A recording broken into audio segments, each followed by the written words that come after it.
Universidad Central y su proceso de admisión 2014 presentan Actualidad Central, discusión abierta. ¿Qué tal? Bienvenidos a esta discusión abierta que ya comienza, una presentación de CNN Chile y Universidad Central en su proceso de admisión 2014. Toda la información para poder ya saber de las carreras, de lo que es esta tremenda universidad, súper simple, www.ucentral.cl. Ya puedes empezar junto a tu familia a ir conociendo esta tremenda casa de estudio que tiene 13.000 alumnos, 31 años, todo aniversario ahora. Así que un gran saludo para todos los profes, todos los académicos, todos los alumnos, todos los funcionarios. Bueno, de inmediato comenzamos con nuestro tema. A ver, una de las discusiones más importantes en lo que ha sido esta campaña presidencial y sobre todo ahora en lo que es estar a puertas de la segunda vuelta es la posibilidad de una reforma tributaria. Para un sector no es necesario, simplemente bastaría con disminuir la elusión, disminuir la evasión y esperar el crecimiento, y con eso alcanzaría la plata para poder hacer la reforma necesaria en educación, en salud y las necesidades que siempre tiene nuestro país. Para otros es indispensable. También se dice que dentro de lo que son los países de la OCDE, Chile es uno de los que tiene la carga tributaria más baja, y si se aumentara, no afectaría tanto la reinversión. Hay presiones sociales, hay promesas que están puestas sobre la mesa, y por supuesto hay que cumplirlas. ¿Cómo lo va a hacer? Bueno, cada uno de los sectores involucrados en esta discusión comienza a analizarlo y a compartirlo con nosotros. Se lo damos de inmediato a Roberto Castro, decano de Ciencias Económicas y Administrativas de la Universidad Central. ¿Cómo estás? Bienvenido. Bien, muchas gracias. ¿Tuviste de aniversario ayer, 31 años? Así es, celebramos 31 años ya en la universidad. Don José Ramón Valente, economista, asesor, comando de Evelyn Matei, ¿cómo estamos? Muy bien, muchas gracias por la invitación. Don Alejandro Mico, economista y asesor del comando de Michelle Bachelet. Buenos días y gracias Bienvenido. por la invitación. Y don Jaime Belolio, economista de la Fundación Jaime Guzmán, diputado electo, bienvenido. También estuvo de aniversario, pero ayer. ¿Sí? Sí, cumplí 33 años. 33 años, pero eso es natalicio. Pero también es un aniversario, ¿no? Oye, a propósito de 33, 31, a ver, Roberto, ¿con qué panorama económico? Porque se va a encontrar el próximo gobierno, la próxima presidenta, y si es tan necesaria una reforma tributaria, ¿en qué medida? Porque uno puede decir reforma tributaria, puede ser reformita, reformona, reformota, en circunstancias que estamos viendo, por ejemplo, que Codelco bajó sus aportes al fisco lo que ha corrido del año en cerca de un 20-22%. Estamos con el dólar en 532, en fin, o sea, y obviamente la economía es cíclica, venimos de un buen ciclo. Entonces, ¿con qué panorama se encuentra? ¿Qué tan necesaria es esta reforma tributaria a juicio tuyo? Pablo, lo primero es tomar en cuenta que la economía chilena viene cayendo suavemente ya desde el año pasado, y por lo tanto lo que es nuestra tasa de crecimiento actual el próximo año va a ser reducida al orden del 4%. Las estimaciones más optimistas hoy día hablan del 4,5%. Nosotros creemos que vamos a estar en el orden del 4%. Cuando disminuye el crecimiento se estrecha todo. Yo creo que ese es el concepto fundamental. Ahora, no va a ser un descalabro para nada. Esto es una disminución en la tasa de crecimiento de la economía, lo cual lo que va a traer efectivamente es que va a haber menos impuestos, ¿ya? Eso significa que el presupuesto va a tener que ser financiado no solamente con los impuestos, va a tener que, siempre financiado no solamente con los impuestos, pero vamos a tener que recurrir seguramente a los fondos que están en el exterior para mantener lo que se llama el déficit estructural, que ha sido la política que ha tenido Hacienda durante los últimos años. Ahora, ¿qué significa eso? Que vamos a tener que estar permanentemente con un déficit. Entonces ahí es donde yo engancho con tu siguiente pregunta. Digo, ¿es necesaria una reforma estructural? ¿Para qué vamos a vivir con un déficit si lo que tenemos que financiar es permanente? Y en ese caso, hagamos una reforma estructural que permita que el presupuesto no funcione con déficit, sino que funcione financiado, y de esa forma podamos financiar ¿qué? Podamos financiar cosas que hoy día en la sociedad son fundamentales, ¿no? Hoy día estamos pasando en la sociedad chilena de una sociedad de mercado a una sociedad que quiere ser una sociedad de derechos. Dime una cosa, reforma tributaria, ¿sobre qué? ¿Sobre el FUT? ¿En qué porcentaje? ¿En cuánto tiempo? Porque se puede hacer de forma gradual, en la medida que se va implementando la medida, se va aumentando el impuesto para que vea que eres plata antes. ¿En qué medida para poder seguir con lo otro? Mira, lo primero es entender que el FUT es un fondo de utilidades que puede hacer cada empresa, donde lo que retira nomás paga impuestos y lo que no retira lo puede destinar a otras inversiones, y en la medida que haga eso no paga impuestos. Ahora, eso hace que las empresas no pagan utilidades por no pagan impuestos por sus utilidades. Ahora, eliminar el FUT significa que la empresa va a tener que pagar la totalidad del impuesto por las utilidades que genere. Independiente de que sus dueños han retirado. Así es. ¿Y cuánto le pondrías tú a ese food? ¿Cómo cuánto le pondría? En términos del aumento del gravamen. No, lo que están planteando algunas de las candidatas es eliminar el food y mantener para lo que hoy día está en ese fondo histórico la misma tasa que existe, digamos, pero no seguir aumentándolo en el tiempo. José Ramón Valente, ¿necesaria una reforma tributaria? Mira, lo más importante es que uno no puede poner aquí la carreta delante de los bueyes. Uno lo primero que se tiene que preguntar es qué quiero hacer, cuáles son los programas que tengo, y después cuánto cuesta eso y ver si cuento con los recursos para financiar lo que quiero hacer. Aquí hay un programa de Evelyn Matei que tiene una sintonía bastante clara con las prioridades de la gente.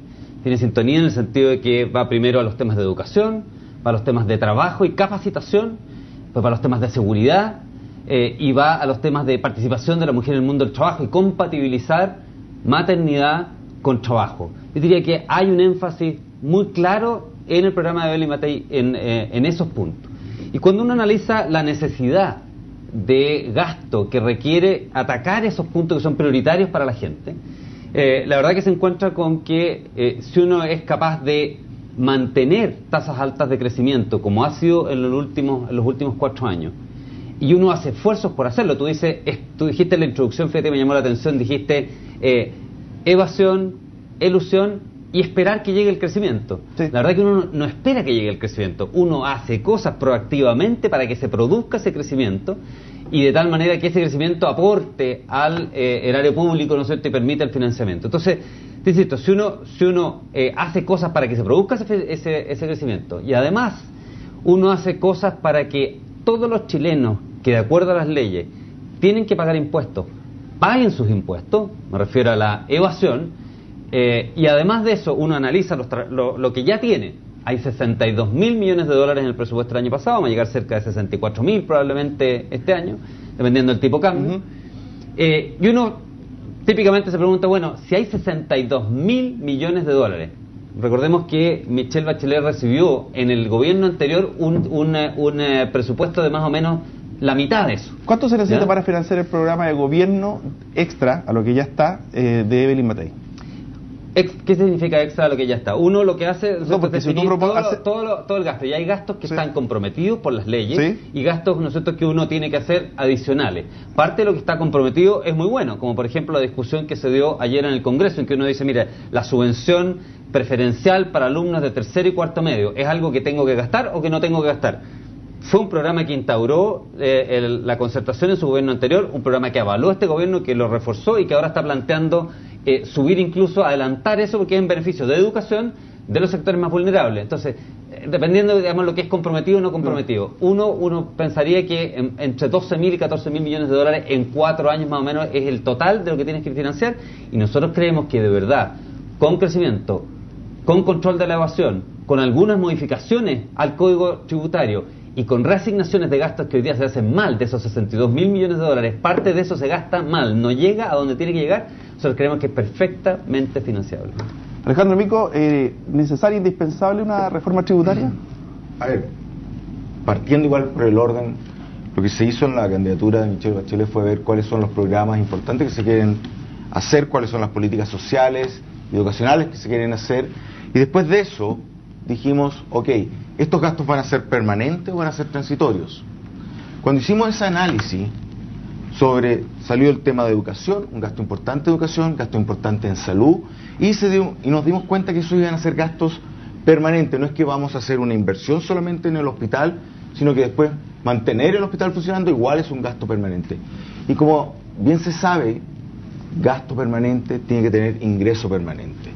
Haciendo este análisis nos dimos cuenta que se requerían del orden de 2 puntos más del PIB en régimen.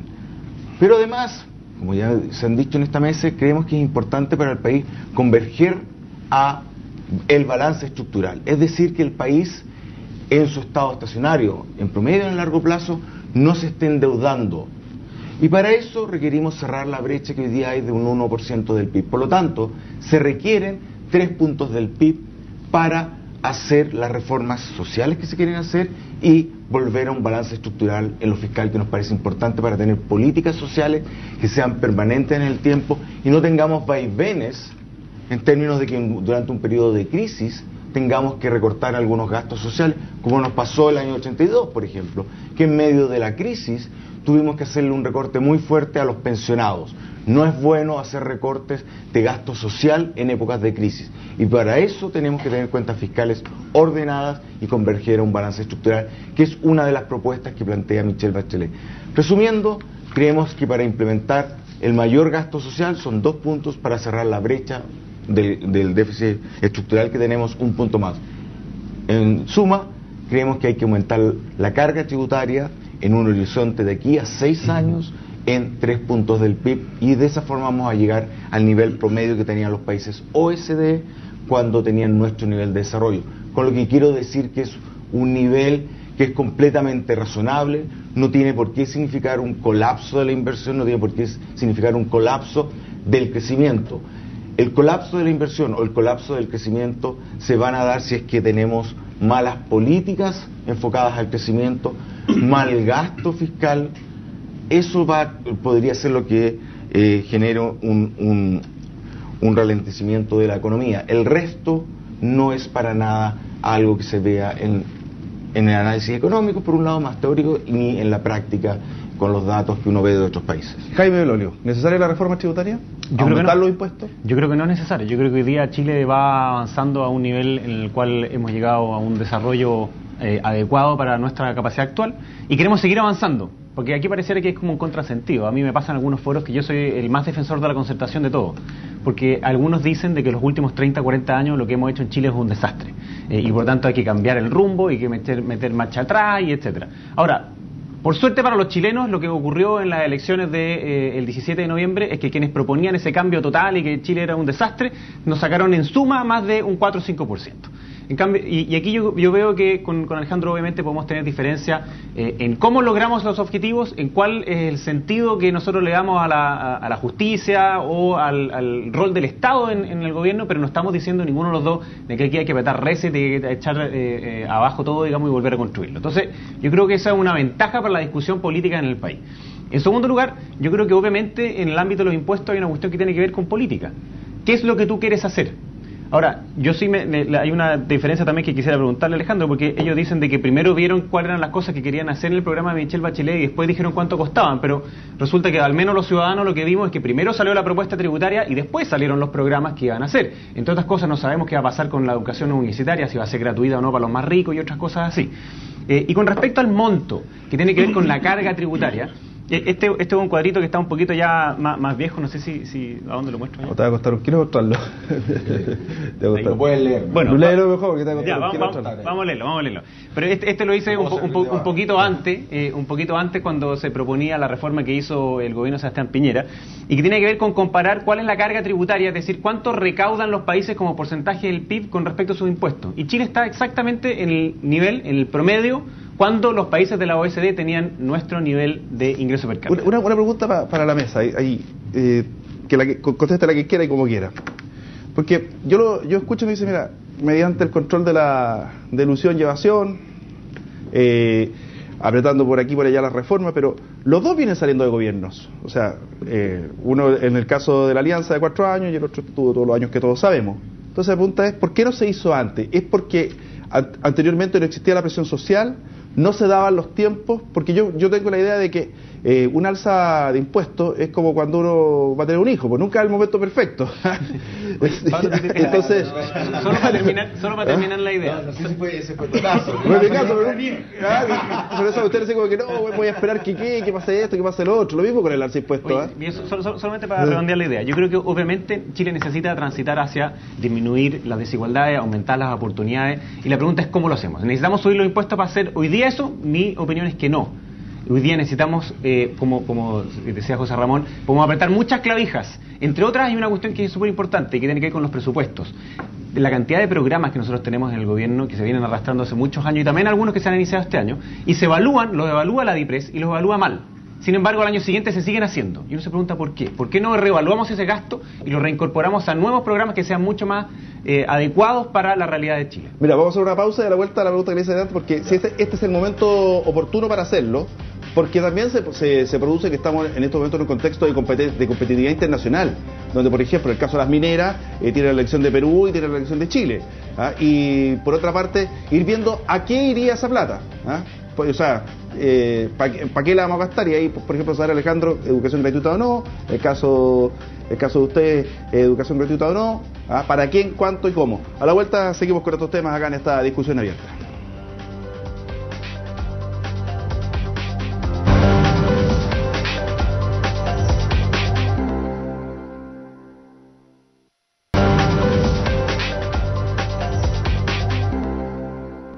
Ya estamos de vuelta en esta discusión abierta. ¿Es necesaria esta reforma tributaria? ¿De cuánto? ¿Ah? En fin. A ver, ¿qué es lo que nos están diciendo los Twitter? Que usted ya puede ir participando en @actualcentral o en el hashtag Actualidad Central. Vivian Grossman, ¿por qué no aplica el impuesto de benzina a las grandes empresas? ¿Quién más quiere responder? ¿Quién quiere responder? Responda usted. A ver, el tema es que cuando se creó este impuesto, la idea era para construir carreteras. Y por eso se hizo que el impuesto fuese a solamente las fuentes móviles, los autos. Ahora, en la propuesta que se está planteando en la reforma tributaria que plantea Michelle Bachelet tiene muchas patas, por decirlo. Un tema es la elusión, evasión, otro tema es la alza de impuestos a la renta, que ha sido la más llamativa, y por otro lado está el tema de los impuestos verdes, donde estamos planteando en impuestos verdes, es decir, ¿saben qué? Hagamos impuestos que le pongan una carga adicional a quien contamina, por ejemplo. Y en ese caso lo que estamos planteando es empezarnos a mover de que este impuesto que tiene las bencinas, por ejemplo, que es un impuesto verde, porque igual está hecho igual para evitar contaminación, se empiece a ampliar también a las empresas, a todos los emisores de CO2. De esa forma vamos a tener que el impuesto a la bencina va a traspasarse a todos los sectores. ¿Se puede bajar un poco? A ver, el tema aquí, el bajar o no bajar, yo creo que el nivel que hay hoy día es un nivel correcto si uno toma en cuenta el tema de la contaminación que genero yo cuando vengo en auto, el tema de la congestión que genero yo cuando vengo en auto y el tema de los accidentes. ¿Te hago una pregunta? No le hables de bajar impuestos, Alejandro, porque sale una roncha que le ve en la mano. Ya, pero ustedes tampoco, oye, pero espérate un poquito. Me está dando comezón. Pero ustedes tampoco lo bajaron, Se quejaban antes de ser gobierno que lo iban a bajar y no lo bajó. No, me pregunta la siguiente. El impuesto verde, si te paso 8.000 millones de dólares en impuestos verdes, ¿vas a poder descontaminar Santiago con más plata? Dos cosas. No, lo que pasa es que aquí hay dos temas, porque estos... ¿O es para el desincentivo del uso del automóvil? Hay un stock y un flujo de contaminación. Hay dos cosas. Efectivamente, una cosa de fuente móvil. Bueno, digamos las cosas como son. Si tú miras Santiago del año 2000 con el Santiago de hoy día, perdóname que es una diferencia. Hoy día no hemos tenido el tema de la contaminación en Santiago, no ha sido, y estamos con tema de contaminación en la región. Eso quiere decir, y eso ha sido parte de los catalíticos, ha sido parte del desincentivo de algunas cosas, el tema de las industrias, los filtros. Por lo tanto, se ha avanzado en eso. No digamos que no se ha avanzado en eso en el último tiempo. Y acá, pero lo que te quiero decir es que aquí hay dos temas. Hay un tema cuando Chile se siga desarrollando y el país, el mundo en general salga de esta crisis, van a volver los temas de el calentamiento global, va a volver los temas de la traza del carbono en nuestra producción, y como país tenemos que empezarnos a adelantar en eso. Y que si necesitamos por un lado recursos y por otro lado queremos dar señales al mercado a tener un desarrollo más limpio, qué mejor que poner impuestos en los males, que son los impuestos llamados verdes. Y de esa forma dos cosas, vamos a dar señales de que es mejor para el país tener una producción menos contaminante, y por otro lado vamos a recaudar. Parte importante de la recaudación de la reforma. Te voy a hacer una pregunta, ya. Para los críticos del programa de Michelle Bachelet, hablan del Transantiago tributario.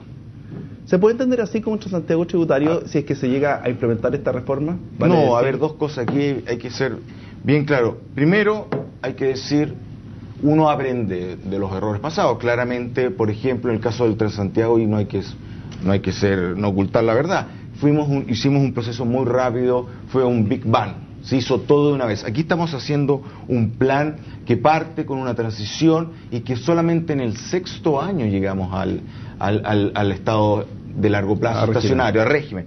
Y en los primeros años lo que se va haciendo, se hace primero, hagamos políticas contra evasión y elusión, y vamos subiendo de a poco. En los primeros 4 años el impuesto de primera categoría de 20 a 25 es gradual, y está pensado gradual. Deja de decir por una cosa, porque también entendemos que la reforma en educación, el gasto adicional en hospitales también es gradual, por lo tanto no requerimos todos los gastos inicialmente, sino que se pensó también hacer un un emparejamiento entre cuando va subiendo los gastos, vaya subiendo la recaudación. José Ramón, ¿sería un Transantiago tributario? Mira, el cambio es bueno cuando es para mejor, pero no cuando es para peor. El cambio en el Transantiago fue un cambio radical para peor. Y creemos nosotros que el cambio que propone la estructura tributaria Michelle Bachelet es un cambio para peor. Es para peor, y en ese sentido, ¿no es cierto?, tiene esa similitud con el Transantiago, porque Chile ha tenido una ventaja respecto de muchos otros países que le ha permitido progresar más rápido que otros países.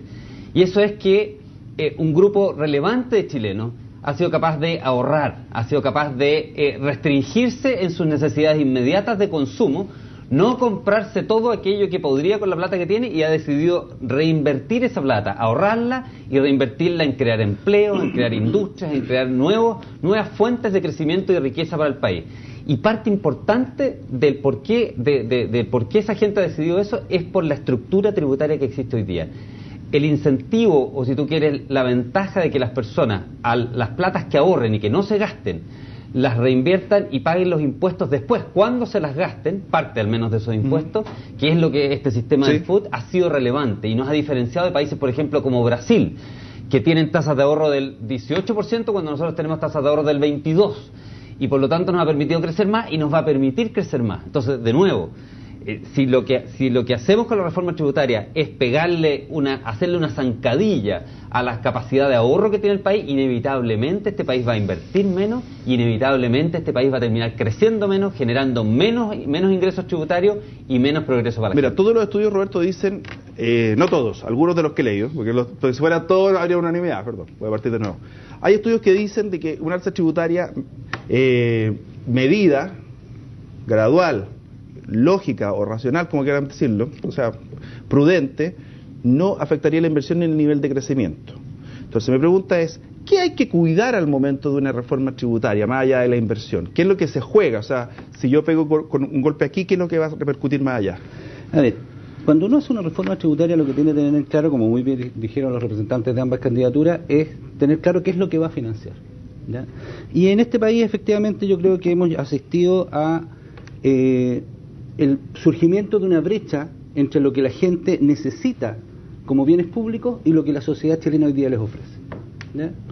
Y desde ese punto de vista, yo quiero decir que no estamos hablando de algo que sea descabellado en el mundo. Cuando hablamos de educación gratuita, por ejemplo, estamos hablando de lo que tienen los países escandinavos, ¿ya? Y que no la tienen ahora que son ricos, la tienen desde antes.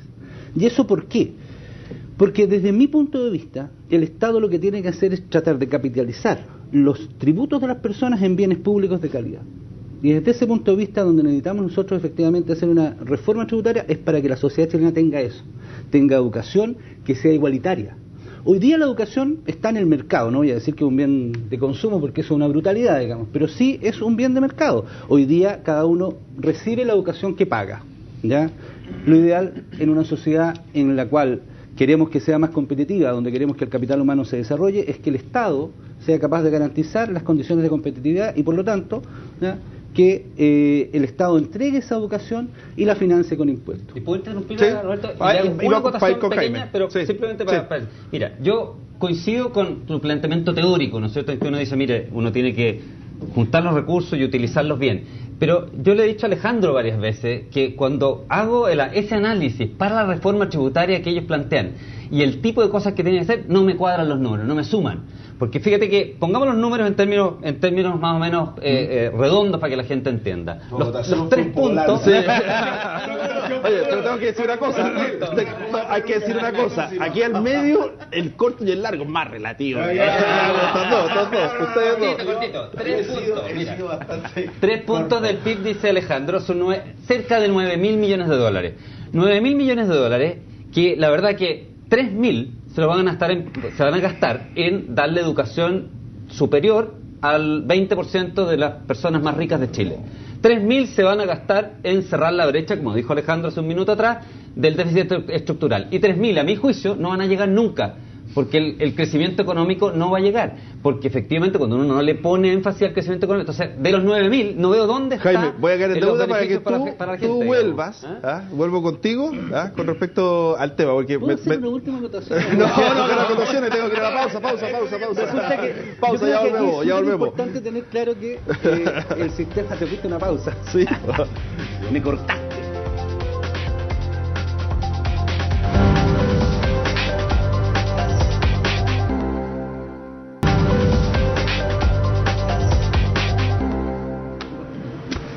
Ya estamos de vuelta acá en Actualidad Central. Jaime, una de las razones por las cuales se dice, mira, y esto es una realidad, los niveles de desigualdad en Chile son tremendos.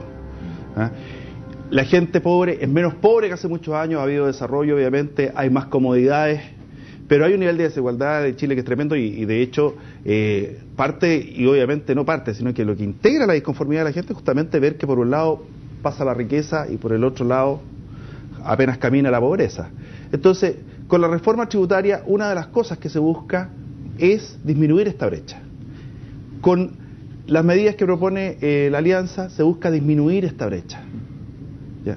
Mi pregunta es la siguiente: ¿alguna de estas dos fórmulas de por sí va a garantizar esta disminución de la brecha de la desigualdad? Mira, yo creo que lamentablemente en este tema no existen balas mágicas, digamos, ni balas de plata, ni que uno diga, mira, si hacemos esto se disminuye de una la desigualdad. De partida, en Chile hemos avanzado precisamente en materia de desigualdad. La generación de mis abuelos era mucho más desigual. Aquellos que nacieron entre 1900 y 1920, entre otras cosas por el acceso a la educación. El promedio de educación de la generación de mis abuelos era en torno a 6 años de educación. Después la generación de mis padres, que nacieron en torno a 1950, no voy a decir la edad de mis padres porque si no se van a enojar, en torno a 1950, obviamente aumentó la cantidad de años de educación y eso hizo que esa generación fuera menos desigual. Y mi generación, yo que nací en el año 80, es obviamente una generación mucho menos desigual todavía, entre otras cosas por el acceso a educación. Entonces, si hay una receta que sí funciona, tiene que ver con educación, pero con educación de calidad. Entonces, hay solamente un punto que se decía antes. ¿Y cómo la pagamos? Bueno, es que ese es un punto súper relevante, porque yo creo que los bienes públicos no solamente deben ser provistos por el Estado. Y aquí lo que se ha dicho es que el Estado tiene que recaudar más para que financie la educación, para que garantice... Pero cuidado, ¿cuál es el modelo que están pensando de educación gratuita? ¿El de Argentina, donde entran 7.000 tipos a primer año a ingeniería y se gradúa el 7%? ¿Donde realmente hay un darwinismo social durante los primeros 2 años? Y que era una universidad de excelencia y hoy día ni siquiera aparece en los rankings. Entonces, cuando yo he preguntado de verdad cómo quieren hacer el modelo de educación gratuita, no hay un desarrollo un poquito más profundo, porque ¿qué significa? ¿Que la Universidad Central no puede recibir alumnos que vengan financiados por el Estado? Porque no es un bien público, solamente universidades del Estado. Entonces, yo creo que aquí hay que concentrarse en lo que realmente implica la desigualdad. Y esa desigualdad no parte cuando los jóvenes tienen 18 años, sino que es anterior. Y por lo tanto, si es que hay que hacer algo, es invertir en la educación preescolar, no en la educación superior, lo cual no significa que no tengamos que también invertir más en educación superior. En el programa de gobierno de ustedes, o ustedes desde el punto de vista de la Alianza, ideológicamente, ¿es la educación un derecho? Bueno, por supuesto que es un derecho, pero lo que pasa es que es un derecho que tiene límites, porque si no tuviera límites, ¿qué significa? ¿Que yo puedo pedirle al Estado que me garantice desde sala cuna hasta un postdoctorado? Y la verdad es que obviamente no. Cuando uno dice que es un derecho, tiene que ver con acceso, tiene que ver con calidad, tiene que ver con que haya dignidad. Y aquí, perdóname que me extiendan esto, pero nosotros de verdad lo que necesitamos al interior de nuestras escuelas no es que tengan mejores pizarrones ni que tengan más computadores, es devolverle la dignidad dentro de nuestras escuelas. Yo soy hijo de una profesora, y si hay algo que es importante es que adentro de la escuela haya ese ambiente propicio para una mejor educación, y eso no es solamente plata. ¿Roberto? Mira, yo creo que lo primero es diferenciar que garantizar y financiar es distinto de proveer. ¿Ya? O sea, proveer... ¿ya? Es cuando el Estado da, y eso no estamos hablando. Los bienes públicos no son solamente del Estado. Por eso, los bienes públicos los tiene que garantizar y financiar el Estado. Eso es absoluto. Proveer, podemos hablar miles de mecanismos para proveer. Lo segundo, ya, es que yo, cuando asumo la educación como un derecho, es porque miro sociedades en que así parece. Lo que esas sociedades han hecho es que han dicho: ¿cómo quiero crecer a largo plazo? Capital humano es un factor de crecimiento a largo plazo. Tengo que invertir como sociedad en ese capital humano. No hay por diferencia en eso, estamos totalmente lo de acuerdo. tanto, tengo que proveer ese bien como un bien público, como un bien social. La educación, ¿ya? Si uno la mira desde el punto de vista individual, es un bien de inversión. Si uno lo mira desde el punto de vista de la sociedad, es un bien de inversión y un bien público. ¿Por qué? Porque yo voy a ser tributario de la educación que yo alcance. Me voy a ir bien en la vida, ya voy a tener los bienes que quiera tener, etcétera. Pero además la sociedad se beneficia con que nosotros tengamos más gente más calificada. porque de esa manera aumenta nuestra productividad y nuestra competitividad. Desde ese punto de vista, el Estado tiene una responsabilidad. Y eso es lo que yo defiendo desde el punto de vista de por qué el Estado debe no proveer, garantizar y financiar. ¿Cómo lo proveyamos? ¿Ya? Mientras no haya lucro con recursos públicos, es un tema que hay que conversar, discutir y lograr el modelo más eficiente. ¿Te fijas? Sí, en esa discusión yo estoy de acuerdo con lo que el tema de aquí. Primera cosa, me parece excelente la acotación de decir, primera, garantizar no significa proveer.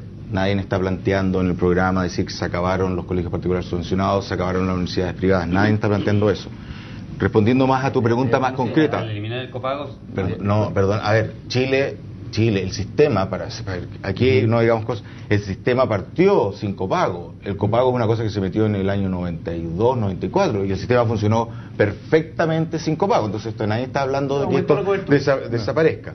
Ahora, lo que estamos planteando en términos de la educación, que sea una educación de calidad. Hay un énfasis muy importante que se le da en calidad. Hay todo un tema, por ejemplo, que aquí mencionaste, que me parece súper importante, el tema de darle un estatus social, que no es solamente plata. Yo estoy completamente de acuerdo con eso, con la labor docente. Y aquí yo quiero decir que, por ejemplo, lo que se partió haciendo en este gobierno de dar beca a los estudiantes que entren a esta carrera, como subiéndole el estatus social, me pareció una buena idea.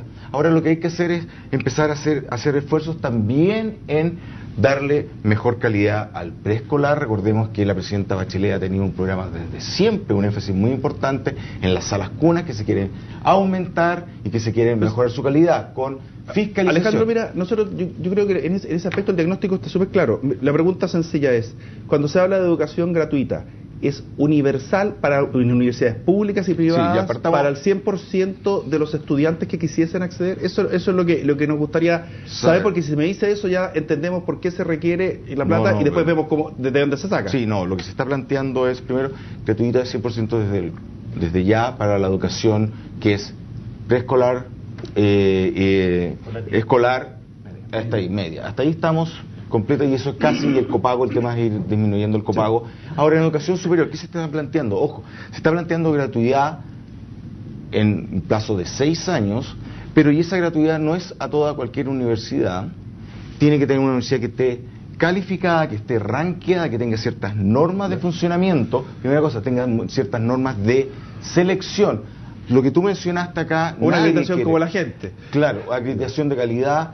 Y aquí aclaremos el punto, aquí nadie está hablando de que todo el mundo pueda entrar el primer año, sino que igual van a haber cuotas en términos de el puntaje, requerimientos mínimos para entrarse. Aquí entendamos una cosa, primera cosa, como país, cualquier país del mundo no quiere tener que todo el mundo esté en educación terciaria. Primera cosa importante. Por eso que la plata va mayoritariamente a los más ricos, que son los que tienen acceso a educación básica y media mejor. Lo que queremos es que haya igualdad en esa entrada. Y por eso se está partiendo en forma gradual en la gratuidad de la enseñanza ¿Pero todos superior. van a poder entrar gratis? Todo el mundo que entre, que le vaya bien y que cumpla con los requisitos entre a académicos. una universidad que esté acreditada y que cumpla las normas, por ejemplo, que tenga un arancel de referencia, tenga ciertas características Correcto. de calidad. Esa persona que entra a esa universidad va a entrar. ¿El hijo del gratis. rico y el hijo del pobre? El hijo del rico y el hijo del pobre, de aquí a 6 años. Vamos a tener el 70% de cobertura. La idea es avanzar el 70% en los próximos 4 años. Eso es lo que se está planteando como plan. José Ramón Valiente, ¿qué de malo tiene esa propuesta? Yo creo que los recursos son siempre escasos y por lo tanto ocupar los recursos del sector público en pagarle a la universidad, que es un como lo dijo Jaime antes, es un privilegio todavía en esta sociedad, a personas que lo pueden pagar, es una mala forma de utilización de los recursos públicos. Tenemos prioridades mucho más imperiosas hoy día, como por ejemplo compatibilidad. Voy a estar pagando ¿Puedo hacer porque... una acotación? Pero cortita, ¿no? Sí, resulta que cuando nosotros decimos que los recursos son escasos, yo lo comparto contigo, entonces uno tiene que sacarle el mejor rendimiento social a esos recursos. Exactamente. Entonces, y focalizarlo en los más pobres es una buena forma de rendimiento social. Esa es la forma en que se ha utilizado el presupuesto público de la nación durante los últimos 40 años. Entonces la pregunta mía es, entonces, démosle hoy día educación gratuita a todo el que sea capaz de tenerla y cobrémosela después, como un impuesto. ¿Ya? Por ejemplo, durante 15 años que pague el 5% de su ingreso. Aquel que en 5 años pagó... Sí, pero espérate, no, es que voy un poquito más allá. Te estoy proponiendo, Yo no soy...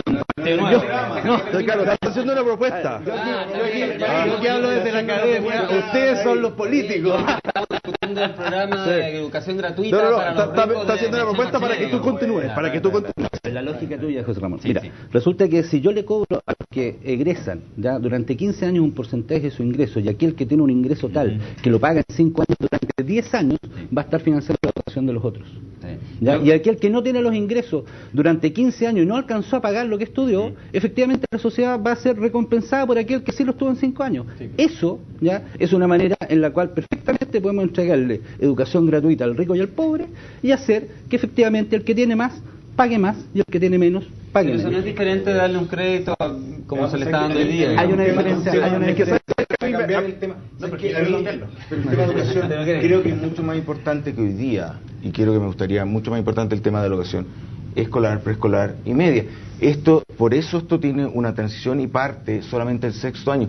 Hay que hacer todos los esfuerzos y esto y creo que hay que enfatizarlo en términos de darle mejor calidad a la educación media, preescolar, y eso requiere más fondos también, requiere más fondos. ¿Sabes tú no quiero hacerte una pura pregunta? Mira, que Alejandro Mira, el 90%... quiere un gobierno de 8 años, porque quiere partir con propuestas al 6º, digamos, pero el gobierno dura 4, Alejandro. Entonces, somos optimistas que podemos estar 20 años de nuevo, entonces todavía nos quedan 12 años. Cierra el tema, que quiero llevarlo a otro. Es que me gusta el tono de la discusión, porque obviamente uno está diciendo que cómo logramos de que Chile sea más equitativo, que haya más oportunidades, etcétera. Pero uno de los problemas que tiene la propuesta de educación superior gratuita es que mientras mantengamos la PSU, que por lo demás dan los jóvenes a partir del lunes, que es una pésima prueba, que no predice cómo le va a ir al alumno en los primeros años, significa que vamos a replicar exactamente lo mismo que ocurre hoy día, que es que las personas de mayores ingresos van a entrar más a la universidad. Y si tú aún lo dices con impuesto en 15 años, o bajo el método que quieras, vas a tener 10 años de injusticia, hasta que recién puedas tener un estado en que, claro, efectivamente la ecuación D. Entonces yo prefiero que toda esa plata, primero que saquemos la PSU para que valoremos otros tipos de talentos como los deportivos, musicales y otros tantos más, pero que mientras tanto toda esa plata la invirtamos precisamente en la educación preescolar, escolar básica y también en la media. Bueno, si se aumenta los impuestos o se ocupa la fórmula que tú dices para haber plata para hacer todo, ¿no? Con reforma tributaria o con la fórmula que ustedes dicen, que es crecimiento, si uno suena lógico, control de ilusión y control de evasión. O sea, a ver, estamos claros que se requiere más plata. O sea, usted está de cajón. Pero la plata no existe, si la plata se crea. Sí. Si la plata no existe, así porque si fuese así, entonces, oye, sería cosa de subamos el impuesto al 80, al 100%, ¿Tienes imprimir billetes, te deja la cosa? Oye, hacemos otro tema, porque justamente... Claro. Se dijo cuando era chico. Claro. ¿Qué se transfiere de la sociedad a otro? Yo me gustaría hablar de crecimiento. Lo voy a llevar a otro tema. Nos dijo al comienzo que le podíamos desordenar el gallinero. Desordenar el gallinero. Mira, nos queda tiempo todavía, así que rápido con este. AFP estatal, Roberto. Necesaria, innecesaria, ¿qué va a garantizar? ¿Para qué va a servir? Lo que nosotros hoy día tenemos en términos de las asociaciones de fondos de pensiones, digamos, es un sistema oligopólico en el cual la verdad no está garantizando lo que era su objetivo, una pensión que permita a las personas vivir.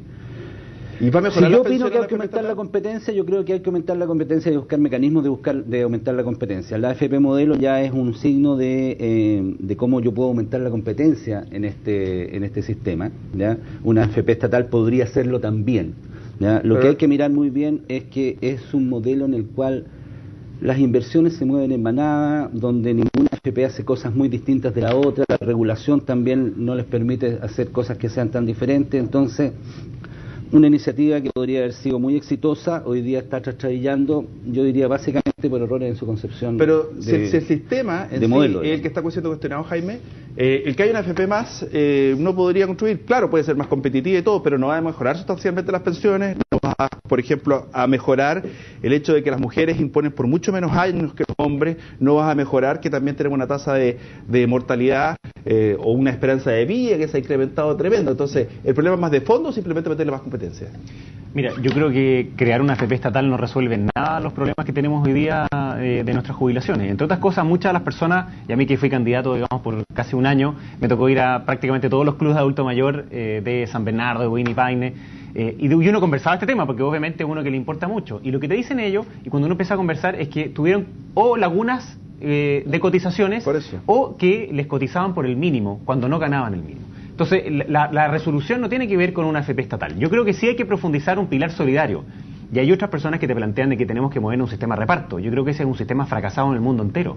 Y que además, dada la composición de nuestras generaciones, que somos menos jóvenes y más adultos, no da nomás, simplemente no da. Entonces sí es importante de que transitemos hacia otro lugar. Yo creo que necesitamos cotizar más y esa cotización puede ser compartida entre la empresa y las personas. Y como dijiste tú, la expectativa de vida es más larga y por ende tenemos que financiar durante más años la jubilación. Esos no son problemas que se resuelvan de nuevo con una AFP estatal y que, perdóname que sea escéptico yo con respecto al Estado, pero lo que pasó en Argentina es que cuando se creó la AFP estatal y hubo una crisis, a lo primero que echaron mano fue a esos recursos. Entonces yo al menos tengo ese temor. ¿Cómo se resuelve? Entonces yo digo que hay que aumentar la cotización primero, y ya está pasando. Pero tú dijiste algo del pilar solidario que a mí me parece eso, yo creo que hay que profundizar el pilar solidario. El caso noruego es muy sintomático. Los noruegos dijeron, tenemos petróleo, nos vamos a hacer ricos con el petróleo, hagamos a partir del petróleo un fondo para las pensiones. Nosotros propusimos espérame, que tengo pausa, te la debo. Ya, vuelvo eso, una medida tan... Tengo pausa. No, si lo que pasa es que usted sabe que los comerciales, la libertad del programa termina en la gerencia comercial. Pausa y ya volvemos.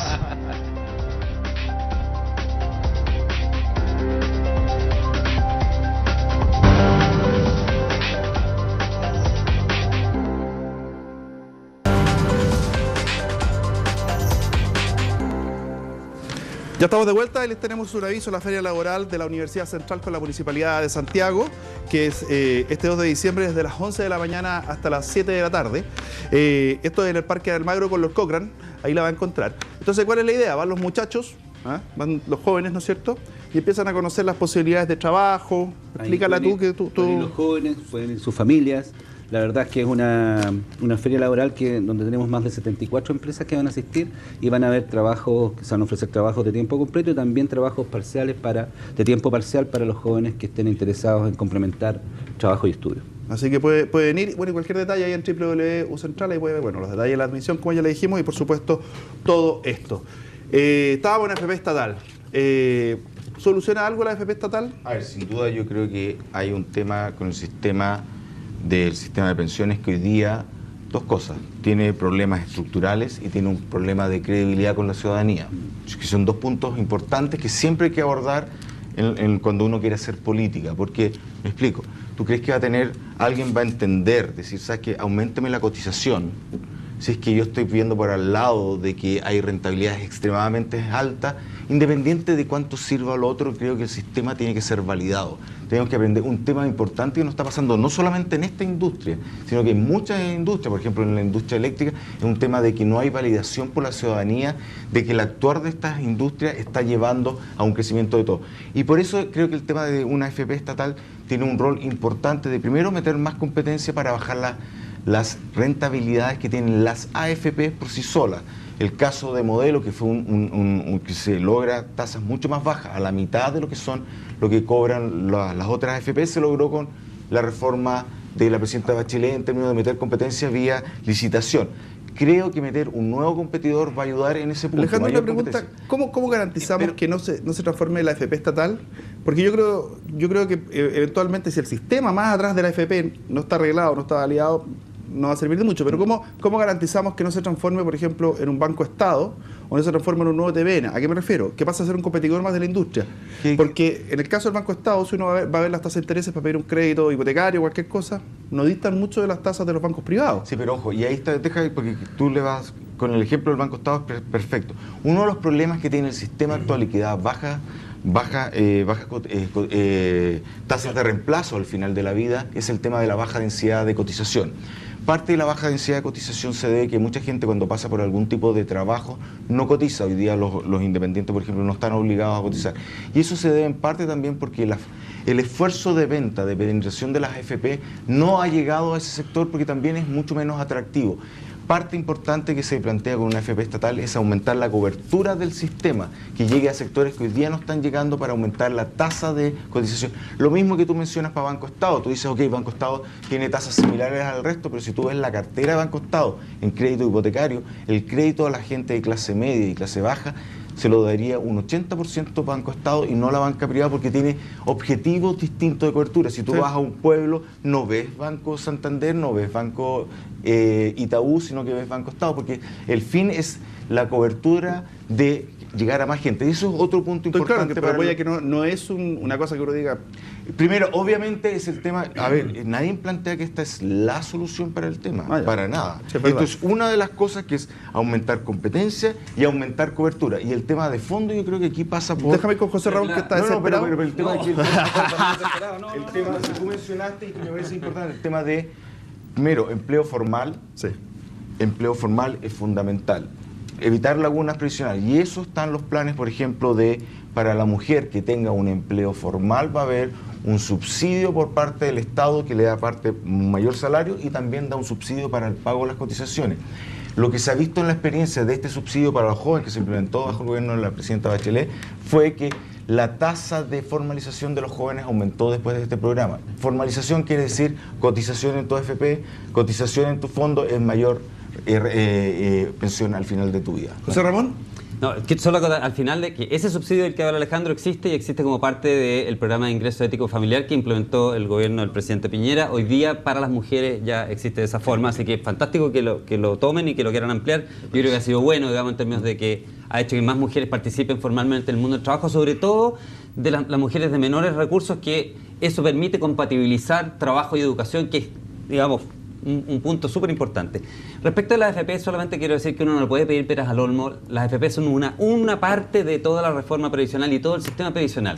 Y lo que nosotros le tenemos que pedir a las AFP es que las platas que nosotros les entregamos para que nos administren, las administren bien. Y administrarlas bien tiene dos aspectos fundamentales. Uno, que no se pierda la plata, que la plata esté ahí, y la plata está ahí, no se ha perdido. Y dos, que le saquen buena rentabilidad a esa plata, y si uno mira hacia atrás, objetivamente la rentabilidad de esa plata ha sido buena, y por lo tanto la AFP, desde el punto de vista de lo que a ellos se les puede exigir, ha tenido un buen desempeño. Ahora, que necesitemos hacer otras reformas de tal manera de que haya mejor cobertura, que más gente cotice, que no haya lagunas, que ojalá el mercado del trabajo funcione mejor para que no haya gente informal, todas esas cosas son súper bienvenidas, pero el tema, digamos, no está en la FP estatal, no está en las bajas rentabilidades, no está en que se haya perdido la plata. Los 150.000 millones están ahí, y quienes han tenido la oportunidad o han tenido, ¿no es cierto?, la capacidad de poder ahorrar en las FP, tienen su plata bien resguardada y van a tener una buena pensión. Jaime Belolio, la cámara 5 tuya, 20 segundos, di lo que quieras. ¿Lo que quieras? Lo que quieras.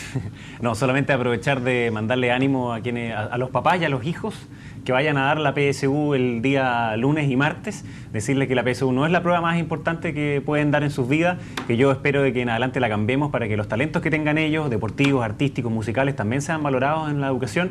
Y finalmente decirles que yo estoy por el programa de Evelyn Matei, que es un programa que quiere seguir avanzando, que quiere incorporar a la clase media, que quiere que haya más oportunidades, que haya más solidaridad y que haya menos abuso. Y si cada una de las personas que votó por Evelyn Matei se consigue a una que no haya votado por ella, entonces vamos a ganar la elección.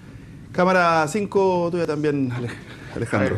Toda tuya. El punto, yo creo que es darle un nuevo norte, un nuevo sueño al país. Yo creo que en los 90, cuando entró la concertación, lo que fue decir, ¿sabes qué? Derrotemos la pobreza. Hemos logrado mucho de eso. Creo que hoy día el sueño de nuestro país es tener una sociedad más igualitaria. Lo que tenemos que hacer es tender hacia una sociedad más igualitaria, y para eso hay que dar pasos en educación decididamente, pasos en una reforma tributaria que de alguna forma haga un país más solidario, donde los que tienen más paguen más para darle educación y salud al resto del país. Cámara 6, José Ramón Valente. Muy bien, yo creo que hay un punto importante que tiene que entender la gente, y es que no tenemos proyectos de Chile distintos con Alejandro o con la gente, ¿no es cierto?, en general, bien intencionada de la nueva mayoría. Que ambos queremos, en ambas candidaturas, ambos queremos un Chile que progrese, un Chile que haya menos pobreza, un Chile en el cual nosotros la gente tenga más oportunidades, que haya movilidad social, un Chile en que la gente de verdad tenga mejor calidad de vida. No hay diferencia respecto de dónde queremos llegar. Las diferencias están en el cómo llegar, cuáles son las propuestas adecuadas para llegar, cuál es el camino que tenemos que recorrer, y ahí tenemos diferencias importantes. Nosotros creemos que efectivamente las propuestas que ha planteado Michelle Bachelet para llegar a esos objetivos son propuestas erradas. Creemos que el plantear una nueva constitución, una reforma tributaria son malas formas de llegar a esos caminos. Roberto, la cámara 6, toda tuya, 20 segundos. Bueno, la verdad es que básicamente decir que estamos avanzando hacia una sociedad más igualitaria. Para eso se requieren recursos, y le deseo a la ciudadanía que en la próxima elección, que va a elegir una presidenta, ¿ya?, elija pensando en cuál va a ser su futuro y el de sus hijos. Muchas gracias, señores panelistas, por haber estado con nosotros. Ha sido un programa bastante ameno. Gracias a la invitación y... Bueno, cuando quieras nomás, pues. Te invitamos de nuevo. ¿Qué tanto? Tenemos programa para rato. La última parte es la más difícil. Y nos encontramos el próximo fin de semana. Gracias por su sintonía y, por supuesto, una presentación de CNN Chile, Universidad Central y su proceso de admisión 2014. Universidad Central y su proceso de admisión 2014 presentaron Actualidad Central, discusión abierta.